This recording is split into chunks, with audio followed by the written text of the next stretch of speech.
Hello, my name is Kent Philpott, and this is a challenge to Sarah Young and her Jesus Calling. I noticed the other day that 25 of the best-selling Christian books in America, 5 of them were related to Sarah Young's Jesus Calling. Millions and millions of copies being sold. And I consider it the most dangerous book and book series that exists in American Christianity and worldwide Christianity today. That may come as a bit of a shock to you, but I've done other videos over the past year or so, and I have had received some very interesting emails. I've been accused of blasphemy. I've been told I would be, quote, mowed down, that I was going to be killed as an enemy of God, people protesting that I was damaging their faith, and so on.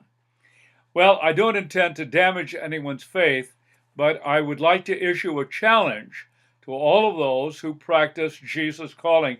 And it's happening across America and who knows where else. I personally know from my videos that I produced that it's being done in small groups and individuals all over America. So I do oppose this whole notion. I ask, is there anything in the scripture, in the Bible, that teaches us to do such a thing? Is there precedent? Do we find it? Somebody doing it? Or warrant? Is there something in the scripture that definitely says this is what you ought to do? And you're going to find that the answer is absolutely no on both counts. Now the issue is something actually contacted? Now, Sarah Young began reading a book called God Calling by 2 anonymous listeners, both women. They were the listeners, and they talked to God. They went into kind of a light trance state, and they would hear what they thought was God calling and talking to them. Sarah Young said, well, maybe I can do the same thing. She tried, and what do you know? She did. And she wrote down what she heard, except she said she did not write down those things which are contrary to Scripture. Well, we're glad of that. We do pray. We have the Scripture. We read it. But our Christianity is largely one of faith, not by sight. Now, you think the other people who have done the same thing as Sarah Young. What about Muhammad? Well, he heard the recitation and spoke it, and people wrote it down. Joseph Smith, the Angel Morani, he wrote it down, and we have the Book of Mormon. Helen Schucman, same thing. Jesus talking to her. It became the Course in Miracles. Well, here is a plea for those of you who are involved in Jesus Calling, either individually or in small groups. Here's a challenge for you to examine what you're doing in light of Scripture.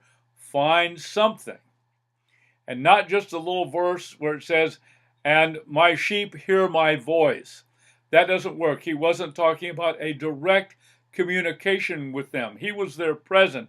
He has ascended. He is at the right hand of the Father. And ask a more serious question. The voice that you hear, do you hear it at other times? Is it starting to bother you? Is it saying things that are troubling to you? Is it actually becoming a problem in your life? And do you wish that voice would go away? It starts very innocently. Well-meaning people do this. It starts innocently, but then it gets more and more difficult. And in a moment, you're going to see my email address, and I would welcome communication in response to this. I may or may not be able to get back to you. It gets a little bit overwhelming, but my interest is such that I think it is such an important issue that I'm willing to do this, and I know that many other Christians would do the same. This is a big deal. And here's a challenge to you who value Sarah Young's Jesus Calling. My name is Kent Philpott. I'm pastor of Miller Avenue Baptist Church in Mill Valley, California. I've been a pastor for 45 years. So long.